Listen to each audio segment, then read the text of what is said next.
বাবা তার আপন মেয়েটাকে রাতের বেলা হোটেলের মধ্যে নিয়ে বলে, আজকের রাতের জন্য তুই মেয়ে না, আমার কাছে স্ত্রীর সমান।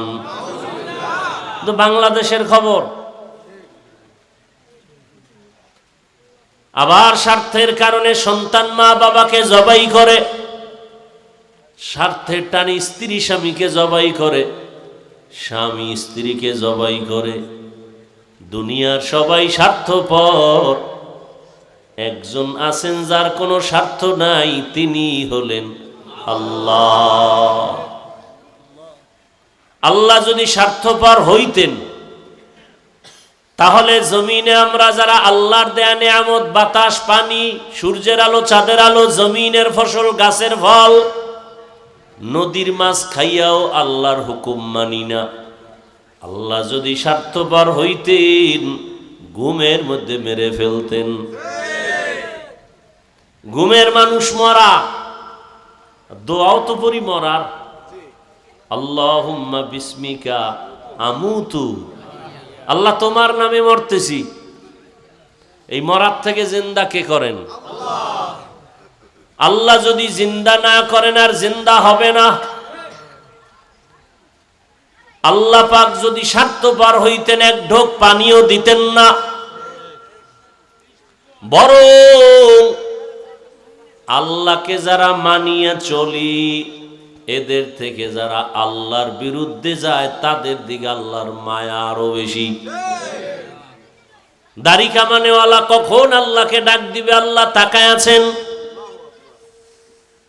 আল্লাহর হুকুম না মানিয়া অন্য পথে যারা দৌড়ায় আল্লাহ তাদের দিকে নজর রাখেন কুদরতের, কখন বান্দা আমার কদমে সেজদা দিবে। আল্লাহ পাক এদেরকে ডাকার জন্য 5 বার ব্যবস্থা করলেন। মুয়াজ্জিন সাহেব ডাকো, হাইয়া আলাস সালাহ, আস-সালাতু খায়রুম মিনান নাওম। ঘুমের চেয়ে নামাজ ভালো, আর তুমি ঘুমাইও না, ঠিক মতো পড়িলে নামাজ জান্নাত তোমার ঠিকানা।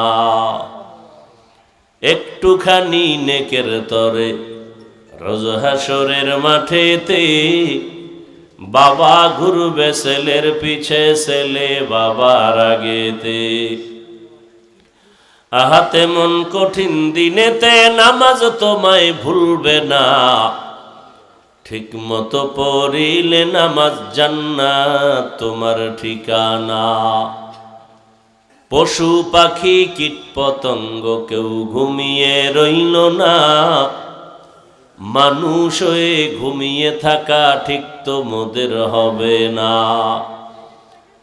আহাতে মন কঠিন দিনেতে আল্লাহ কিন্তু ছাড়বে না, ঠিক মতো পড়িলে নামাজ জান্নাত তোমার ঠিকানা। আমার প্রাণের ভাই বোনেরা জলদি করে উঠে যাও, ওযু করে তাড়াতাড়ি নামাজ পড়তে লেগে যাও। আহা নবী বেনামাজির শাফাআত করিবেন না, ঠিক মতো পড়িলে নামাজ জান্নাত তোমার ঠিকানা। আল্লাহ তাআলা বারবার ডাকেন, কত গুনাহ করেছ রে গোলাম, গুনাহ করে করে পাহাড় বানিয়েছো। এত বিশাল পাহাড় তৈরি করতে কয়দিন লাগছে? গুনার পাহাড় বলে এক রাতে হয় না, একদিনে হয় না, এক বছরে হয় নাই। গুনার পাহাড়টা বানাইতে আমার সময় চলে গেছে 50 বছর, 60 বছর। কি গুনাহ করতে করতে 50-60 বছরে গুনার পাহাড় হয়ে গেছে। আল্লাহ কয়, তুই গুনার পাহাড় বানাইতে 50 বছর লাগাইছো, আমার কাছে যদি একবার কও আল্লাহ মাফ করে দেও, তোর গুনার পাহাড়টাকে আমি নিশ্চিহ্ন করে দিতে 1 সেকেন্ড লাগবে না। আতিনা ফি দারে দুনিয়া না হাসান, আতিনা ফি দারে উকবানা হাসান ইয়া গিয়াসাল মুস্তাগীসিন ইহদিনা লাফতিখারা বিল উলুমে ওয়াল গিনা हर गोरी देने को तू तैयार है जो न मांगे उससे तू बेजार है। আল্লাহ তাআলা বলেন,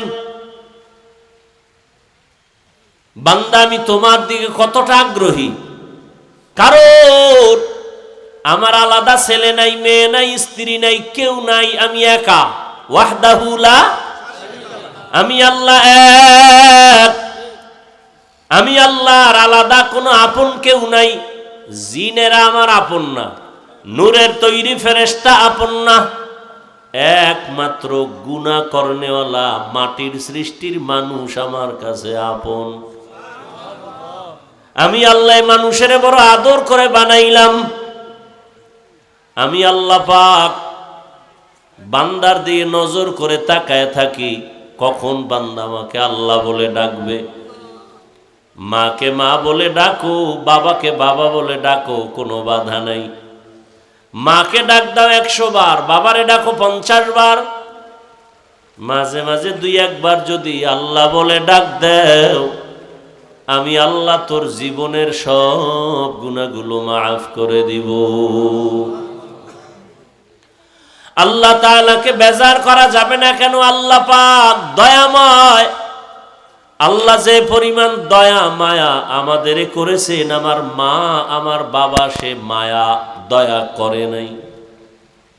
আল্লাহ বলেন, বান্দা তুই এত অন্যায় করছে, অন্যায় যদি মা বাপ জানে কেউ ভালো জানবে না। আর আমি আল্লাহ বেজার না, বরং আমি আল্লাহ ডাকিয়ায় ফজরের হাজিরায় আসো। ফজরের হাজিরায় গিয়া যদি সেজদা দেও, জীবনের সব গুনাহ মাফ হয়ে যাবে। ফজরে আসো নাই, আমি আল্লাহ আবার জোহরে ডাক দেওয়ার ব্যবস্থা করলাম। মুয়াজ্জিন আবার ডাকে আসো, জোহরের হাজিরায় নাই। আবার তোমার উপরে বেজার না হইয়া আসরের হাজিরায় ডাকার ব্যবস্থা করলাম। আসরের হাজিরায়ও নাই, আমি আল্লাহ রাগ না করে আবার মাগরিবে ডাকার ব্যবস্থা করলাম। মাগরিবের হাজিরায়ও আসো নাই, আমি আল্লাহ রাগ না করে এশার সময় ডাকার ব্যবস্থা করলাম। এশার নামাজেও তুমি নাই। এখন আল্লাহ কয়, এবার কি আমি মুখ ফিরায় নিব? না, এবার আমি আল্লাহ নিজে রেডি, মুয়াজ্জিন বাদ, আমি নিজে তোমাকে ডাকতে আসতেছি। অতিও গভীর হয় রজনী যখন, নীরবে প্রভুর নাম জপিও তখন। প্রভুর করুণা যদি পাইবারে চাও, গভীর রাতে উঠে প্রভুর গুণগান গাও। আল্লাহ তাআলা বলেন, এখন আমি ডাকার জন্য আসতেছি, ডাইরেক্ট আমি আমার বান্দাকে ডাকবো। মাঝখানে কোনো পর্দা নাই, কোনো মাধ্যম নাই। আল্লাহ নিজে ডাকার জন্য আসতেছেন। কখন? ফজরের সময়, জোহরের সময়, আসর, মাগরিব, এশায়। কয় না, এমন একটা সময় যেই সময় পুরা দুনিয়াটা নিস্তব্ধ, পাখিরাও ঘুমায়, নদীর মাছও ঘুমায়, মানুষও ঘুমায়, কোনো আওয়াজ নাই, কোনো পশু পাখির আওয়াজ নাই, ঠিক নীরব। রাতের শেষ ভাগটা আমি আল্লাহ প্রথম আসমানে আসিয়া আমি আল্লাহ আমার মোহাব্বতের বান্দাদের ডাক দেই। যদি বান্দা ঘুম থেকে উঠিয়া ওযু বানাইয়া সেজদায় গিয়া যদি একটু দিল খুলে বলো, ইয়া রব্বি গফিরলি, ও রব আমাকে মাফ করে দাও, আমি আল্লাহ তোর জীবনের গুনাহ সব মাফ করে দিব। ইয়া ইলাহি মুঝসে মুঝকো দূর কর, তাকে দেখো মুঝ में तुझको एक नजर। या इलाही तू मेरा माबूद है, या इलाही तू मेरा माशूक है। আল্লাহকে চিনি না, মাকে চিনলাম, মায়ের জন্য পাগল হয়ে গেলাম, বাবাকে চিনলাম, বাবার জন্য পাগল, বন্ধুর জন্য পাগল, আমার মাওলা যে কত দয়ার মালিক, ওই মাওলাকে ভালো করে চিনলাম না। যদি চিনতে পারতাম, গলায় ছুরি লাগলেও আমার মাওলার থেকে কেউ আমাকে আলাদা দূরে সরায় দিতে পারতো না। এরে আল্লাহর বান্দা, আল্লাহ রাব্বুল আলামিন গভীর রাতের তৃতীয় ভাগে, রাতের প্রথম অংশে আল্লাহ আসেন না, আল্লাহ পাক আসেন শেষ ভাগে।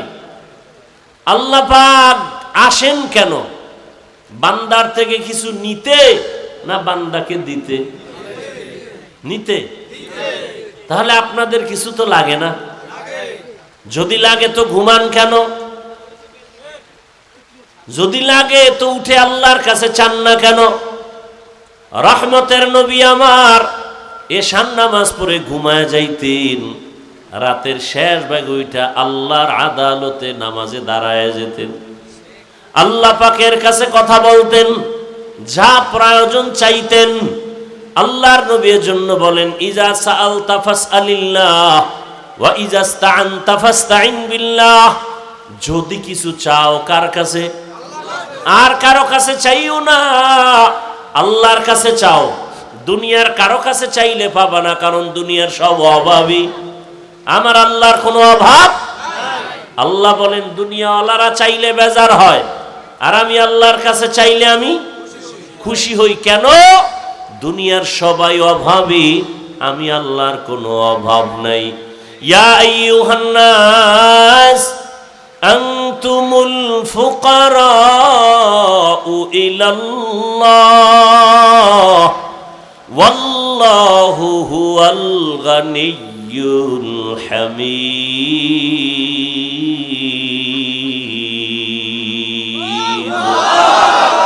এই কালামে জিন্দা কুরআনে হাকিম, হিকমতে উলায়া জালাসতো কদিম।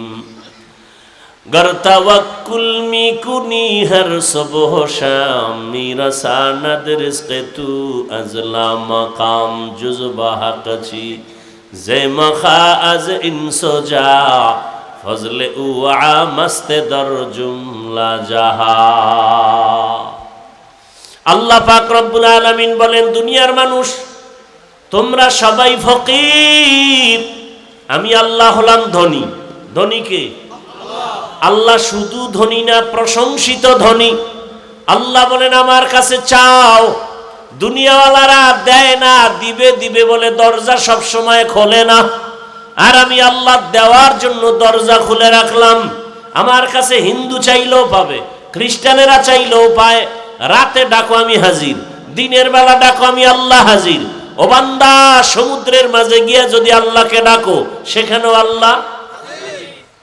আল্লাহ বলেন বান্দা, তুমি জঙ্গলের মধ্যে গিয়ে যদি ডাকো, আমি আল্লাহ সেখানেও হাজির। আমি আল্লাহকে ফাঁকি দিয়া কোনো জায়গা নাই। আমি আল্লাহরে রাতের বেলা ডাকবা হাজির, কারণ দুনিয়ার সব নষ্ট হবে, আল্লাহ পাক রব্বুল আলামিন একমাত্র থাকবেন, তার লয় নাই হয় নাই। হুয়াল হাইয়ুল কাইয়ুম। আমি আল্লাহর কোনো ঘুমও নাই। লা তাখুযুহু সিনাতু ওয়ালা নাওম। আমি আল্লাহ ঘুমাই না যে তোরা আমাকে ডেকে পাবি না। মুসা নবী বলেন, হে আল্লাহ আপনি ঘুমান না? কয় না, তো কেমনে থাকেন? আল্লাহ কয়, দেখ একটা কাচের পাত্রে পানি নিয়ে দাঁড়াও। হালকা ঘুমের ভাব আসছে, কাচের পাত্রটা পুরা ভেঙে গেছে। আল্লাহ কয়, মুসা সামান্য একটা কাচের পাত্র রাখতে পারলা না? আর আমি আল্লাহ যদি সামান্য তন্দ্রায় যাই, আসমান আসমানের জায়গায় থাকবে না, জমিনটা জমিনের জায়গায় ঠিক থাকবে না। আমি আল্লাহ ঘুমাবো দূরের কথা, এক মুহূর্তের জন্য তন্দ্রাও যাই না। আমি আল্লাহ পাক অল টাইম অপেক্ষায় থাকি, কোন বান্দা আমাকে একবার ডাকবে। মা অপেক্ষা থাকে, বাচ্চা কখন আমাকে আম্মু বলে ডাকবে। বাবা অপেক্ষা থাকে, কখন আব্বু বলে ডাকবে। আমার আল্লাহ এত আদর করে আমাদের বানাইছেন, আল্লাহ অপেক্ষায় থাকে বান্দা কখন তাকে একবার আল্লাহ বলে ডাকবে। কারণ আল্লাহকে আল্লাহ বলে ডাকার মতো, মানুষের ডাকের মতো মজার আর কারো কাছে কোনো ডাক নাই। আল্লাহ তাআলা অপেক্ষায় থাকেন। আল্লাহ বলেন, বান্দা আমাকে ডাকার মতো ডাকো। আমি আল্লাহর কাছে চাও, কি প্রয়োজন? আমি আল্লাহর মোহাব্বতের দরজায় আসো। বান্দা জীবনভর অন্যায় করেছো, আমি আল্লাহ তোমার জন্য পাহাড় পানি দুনিয়ার আসমান জমিন সব তোমার, সূর্যের আলো তোমার, চাঁদের আলো তোমার, আমি আল্লাহর জন্য কিচ্ছু না, সব মানুষের জন্য, ফেরেশতার জন্য না। ফেরেশতারা খায়ও না, ঘুমায়ও না।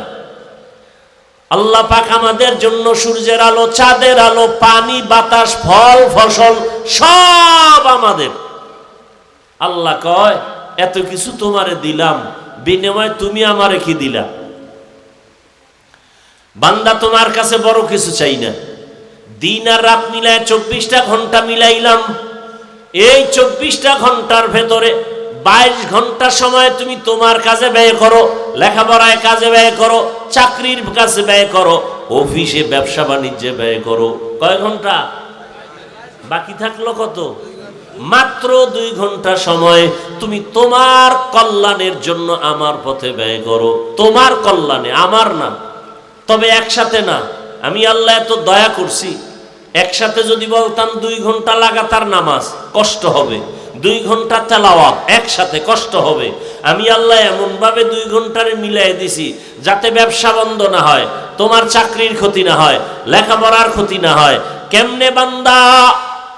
ফজরের 4 রাকাত নামাজে 20 মিনিট সময় দাও, এরপরে তুমি আবার ব্যবসায় চাকরিতে যাও, আবার দীর্ঘ টাইম চাকরি ব্যবসা করে আবার জোহরের নামাজে 10 রাকাতে 20 মিনিট সময় দাও, আবার খানা খাইয়া ব্যবসায় যাও, আবার আসরের সময় 4 রাকাতে 20 মিনিট দাও, আবার তুমি দোকানে যাও, আবার মাগরিবের 5 রাকাতে 20 মিনিট দাও, আবার তুমি তোমার কাজে যাও, এশার 9 রাকাত নামাজে আবার 20 মিনিট দাও। 5 বেলার নামাজে 20 মিনিট 20 মিনিট দিলেও তো 2 ঘন্টা হয় না? হয়? যদি দিতে পারো তাহলে তোমার ব্যবসা, চাকরি, লেখাপড়া সবে বাধাত হয়ে যাবে। নবীজি হাদিসে বলেন, কেউ যদি এশার নামাজ পড়ে ঘুমায় যায়, আবার ঘুম থেকে উঠে যদি ফজরের নামাজ আদায় করে, ঘুমের মধ্যে যে সময় কাটলো ওই সময়টাও নেকের পাল্লায় ওজন হবে। আল্লাহ কত দয়ার মালিক। আল্লাহ বলেন মাত্র 2 ঘন্টা সময় 5 বার নামাজে 20 মিনিট 20 মিনিট 20 মিনিট করে দাও, যাতে তোমার ব্যবসার ক্ষতি না হয়, চাকুরির ক্ষতি না হয়, লেখাপড়ার ক্ষতি না হয়, সংসার চালাইতে ক্ষতি না হয়। এত সুযোগ, তোমার সংসারের খবর নাও, মাইয়া বলার হক আদায় করো, হ্যাঁ, সব সুযোগ দেওয়ার পরে 20 মিনিট সময় দিয়ে 5 বেলার নামাজ পড়বা। এইটাও যদি না পারো, আমি কিন্তু তোমাকে এমনে ছেড়ে দিব না। আমি আল্লাহ কিন্তু আর এমনে ছাড়ব না। আমি আল্লাহ তোমার জন্য জাহান্নাম বানায় রাখছি। আজ না কাল ঘুমের মধ্যে আজরাইল চলে আসবে, রাস্তায় হঠাৎ তোমার অ্যাক্সিডেন্ট হয়ে যাবে। কই গেল মা, কই বাবা, কই দাদা, কই মুরব্বী, এক এক করে সবাই চলে গেল। এখনো সময় আছে, বান্দা তওবা করো। তওবা করিয়া যদি আল্লাহর কাছে ক্ষমা চাও, জীবনটা আবার পবিত্র হয়ে যাবে। আর যদি ঘাটদারি করিয়া যদি আবার আমার হুকুমের বাইরে চলো আর এমত অবস্থায় কবরে আসো, আমি আল্লাহ কাউকে এক বিন্দু ছাড় দিব না। কারণ পরকাল হলো ইনসাফের আদালত। আল্লাহ পশুকে উঠাবেন, গরু, কুকুর, এদের কোনো জান্নাতও নাই, জাহান্নামও নাই, এদেরকে উঠাবেন। কেন? ইনসাফের বিচারটা মানুষকে দেখাবার জন্য। আল্লাহ বলবেন কুন্তু তুরাবা, মাটি হয়ে যাও, মানুষকে দেখাবার জন্য। এটা ইনসাফের আদালত। যেই আদালত এতটা ভয়ঙ্কর হবে যে সূর্যের গরমে মাটির জমিনটা তামা হবে। নবীদের গুনাহ নাই, তারাও কান্নায় বেকারার হয়ে যাবে। এই হালাতটা দেখতে যদি না চাও, আবার ওই সময় আল্লাহর কিছু বান্দারা আরশে আজিমের নিচে ছায়ায় থাকবে, বড় আরামে থাকবে। এজন্য আল্লাহ পাক বারবার সতর্ক বাণী দিলেন, হে যুবক, পর্দার আড়ালের মা বোনেরা, বৃদ্ধ বাবাজি, দুনিয়ার রং তামাশায় ঘুরে ঘুরে গুনাহ তো কম করো নাই। চোখের গুনাহ, হাতের গুনাহ, জবানের গুনাহ, অন্তরের গুনাহ কত নামাজ ছাড়লাম, বেপরদায় চললাম, দাড়ি কাটলাম, মোবাইলে গুনাহ করলাম, এখনো কি তওবা করার সময় হলো না? এরে মা বাবারা, আপনি যদি চরিত্র নষ্ট করে চলেন, অটোমেটিক দেখবেন সন্তানের চরিত্রটা খারাপ হয়ে যাবে। সন্তান দেখবে না মা বাবায় কি অন্যায় করে, মা বাবার অন্যায়টা যদি তওবা না করে লাগাতার চালায়, অটোমেটিক সন্তান সে অপরাধের দিকে চলে যাবে, বরং মা বাবার থেকে আরো দ্বিগুণ অপরাধী হবে। সেদিন বোঝা যাবে কত ধানে কত চাল, মান সম্মান সব নষ্ট হয়ে যাবে। অতএব মুরব্বী বাবারা, বৃদ্ধ বাবাজি, পর্দার আড়ালের মা বোনেরা, এখনো সময় আছে, তওবা করেন, সন্তানটাকে আদর্শ সন্তান বানান, কোরআন পড়ায় দেন, ডাক্তার হলেও দেখবেন সন্তানের সম্মান, জীবনটা ধন্য হয়ে যাবে। এখনো সময় আছে, তওবা করে নেই। জীবনে তো গুনাহ কম করি নাই, আমার আপনার গুনার খবর কেউ জানে না। মনে মনে আল্লাহর কাছে তওবা করেন। বৃষ্টির সময় দোয়া কবুল হয়, আজানে কামতের মাঝে দোয়া কবুল হয়। বৃষ্টির সময় কি হয়? দোয়া কবুল হয়। আজানে কামতের মাঝে দোয়া কবুল। জুমার দিন দোয়া কবুলের টাইম, দুই খুতবার মাঝখানে দোয়া কবুল হয়। বেশি বেশি দোয়া করি নিজের গুনার জন্য। আজকে আমার গুনার কারণে ঘরের বাচ্চা কষ্টে আছে, অসুস্থ। এই ছোট বাচ্চা ঘরে, ওগো গুনাহ আছে? তোর পাও ভাঙছে কেন? ওর জ্বর হয় কেন? ওর মাথা ব্যথা কেন? একমাত্র মা বাবার গুনার শাস্তি, মা বাবার গুনাহের কারণে। অতএব এখন থেকে তওবা করি, আর গুনাহ করব না, নামাজ ছাড়ব না, বেপরদায় চলব না, মা বাবার দোয়া নিয়া, শিক্ষকের দোয়া নিয়া, ওলামায়ে কেরামের পরামর্শ নিয়া, নবীজির আদর্শ মেনে জীবন চালাবো। তওবা করার মতো যদি অন্তর তৈরি হয়, দুটো হাত আল্লাহকে দেখায় দেই, আয় আল্লাহ হাতগুলো কবুল করে নেন, তওবা কবুল করে নেন, তওবার উপরে মজবুত হয়ে চলার তৌফিক দান করেন, আমিন। আলহামদুলিল্লাহি রাব্বিল আলামিন, ওয়াসসালাতু ওয়াসসালামু আলা সাইয়্যিদিল আমবিয়া ওয়াল মুরসালিন ওয়া আলা আলিহি ওয়া আসহাবিহি আজমাইন। ইয়া আরহামার রাহিমিন, ইয়া আরহামার রাহিমিন, ইয়া আরহামার রাহিমিন, রাব্বিরহামহুমা কামা রাব্বায়ানি সগীরা। আল্লাহুম্মা ইন্নাকা আফুউন কারীম তুহিব্বুল আফওয়া ফা'ফু আন্না।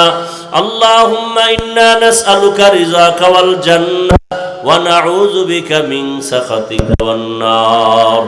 আল্লাহুম্মা ইন্না নাউযু বিকা মিনাল বারাসি ওয়াল জুনুনি ওয়াল জুযামি ওয়া সাইয়্যিল আসকাম। আল্লাহুম্মা ইন্না নাসআলুকা ইলমান নাফিআ ওয়া রিজকান ওয়াসিআ ওয়া শিফাআম মিন কুল্লি দা। রব্বুল আলামিন, গুনাহের বোঝা নিয়ে আপনার দরওয়াজায় হাজির। আয় আল্লাহ, শয়তানের ধোঁকায় গুনাহ করেছি, গুনার কারণে আমার হাত নাপাক, জিহ্বা নাপাক, অন্তর নাপাক, চোখ নাপাক। তওবার নিয়ত করেছি, আর গুনাহ করব না রে আল্লাহ। মেহেরবানি করে আমাদের তওবা কবুল করে নেন, জীবনের গুনাহ মাফ করে দেন। আয় আল্লাহ, সুন্নাতওয়ালা ইজ্জতের জীবন দান করেন, মা বোন সহ সবাইকে কবুল করে নেন। ওলামায়ে কেরাম, মুরব্বী, যুবক, ছাত্রদের কবুল করে নেন। শান্তির জীবন তা আমাদের দান করেন। আয় আল্লাহ, মাহফিল কবুল করে নেন, হেদায়াতের জরিয়া বানায় দেন। মসজিদ মাদ্রাসা কবুল করে নেন, গাইবি খাজানার থেকে প্রয়োজন ব্যবস্থা করে দেন। এলাকাবাসীরে কবুল করে নেন, হেদায়াতের দৌলত আমাদের দান করেন। নবীজির রওজা মুবারক বাইতুল্লাহ জিয়ারতের জন্য কবুল করে নেন। আদবালা জীবন আমাদের দান করেন। আয় আল্লাহ, চলার পথে ইজ্জতের সাথে হেফাজত করেন। মা বোনদের পর্দাওয়ালা বানায় দেন, সন্তানগুলো নেককার বানায় দেন। আয় আল্লাহ, আমার কলিজার যুবকদের দ্বীনের খাদেম বানায় দেন। আয় আল্লাহ, মোবাইলের গুনাহ থেকে হেফাজত করেন। যারা পরীক্ষার্থী, কামিয়াবির ব্যবস্থা করেন। আয় আল্লাহ, সমস্ত শিক্ষা প্রতিষ্ঠান নবীর আদর্শে কবুল করে নেন। আয় আল্লাহ, আমরা যারা হাত তুলেছি জানি না এখানে কারা ইয়াতীম, জীবনে আর বাবার চেহারা দেখবে না। কে যেন মা হারা অসহায়, মেহেরবানি করে মা বাবা মুরব্বীদের কবর জান্নাত বানায়া দেন। যারা বেঁচে আছেন হায়াত বাড়ায়া দেন, অসুস্থ যারা সুস্থতার নিয়ামত বাড়ায়া দেন। আয় আল্লাহ, পরস্পরের রিয়া হাসাদ কিবির দূর করে ইখলাস ও তাকওয়া দান করেন। আয় আল্লাহ, আদবওয়ালা বিনয়ী জিন্দেগি দান করেন। সারা দুনিয়ায় খেদমতের জন্য কবুল করে নেন আল্লাহ। চলার পথে হেফাজত করেন, সারা দুনিয়াবাসীকে মাফ করে দেন, বাংলাদেশ শান্তির দেশ বানায় দেন। আয় আল্লাহ, সুন্নাত ওয়ালা ইজ্জতের জীবন আমাদের দান করেন। আয় আল্লাহ, দীর্ঘ নেক হায়াত দান করেন, দীর্ঘ নেক হায়াত দান করেন। নবীজির মোহাব্বতে আমাদের দোয়া কবুল করে নেন, দিলের নেক আশা পূরণ করে দেন। আয়োজনকারী সহযোগিতাকারী মেহেরবানি করে তাদের কবুল করে নেন। আয় আল্লাহ, কিয়ামত পর্যন্ত হকের ব্যানারে দাওয়াতের কাজগুলো কায়েমের ব্যবস্থা করে দেন। হাসবুনাল্লাহু ওয়া নি'মাল ওয়াকিল, নি'মাল মাওলা ওয়া নি'মান নাসির। ওয়া সাল্লাল্লাহু তাআলা আলা খাইরি খালকিহি মুহাম্মাদ ওয়া আলিহি ওয়া আসহাবিহি আজমাইন। ও দয়ার মালিক, এই মাদ্রাসার বাণী খেদমতগার সেক্রেটারি দুনিয়ায় নাই, তাকে জান্নাত দান করেন। আয় আল্লাহ, আমাদের প্রিয় হেমায়েত ভাই, তার বাবা অসুস্থ, সুস্থতার নেয়ামত দান করেন। আয় আল্লাহ তাআলা দীর্ঘ নেক হায়াত দান করেন। আয় আল্লাহ, যার মনে যত পেরেশানি আছে দূর করে দেন। মরণ পর্যন্ত দ্বীনের ইখলাসের সাথে খেদমত করার তৌফিক দান করেন। মুখালেফের মুওয়াফিক বানায়া দেন। জাহেরি বাতিনি দুশ্মনের মোকাবেলায় বিজয় দান করেন, বাতিলের মোকাবেলায় বিজয় দান করেন, ইজ্জতের জীবন দান করেন। ওয়া উফাউযু আমরি ইলাল্লাহ, ইন্নাল্লাহা বাসীরুম বিল ইবাদ। ওয়া সাল্লাল্লাহু তাআলা আলা খাইরি খালকিহি মুহাম্মাদ ওয়া আলিহি ওয়া আহলি বাইতিহি আজমাইন। আমিন আমিন آمين برحمتك يا أرحم الراحمين।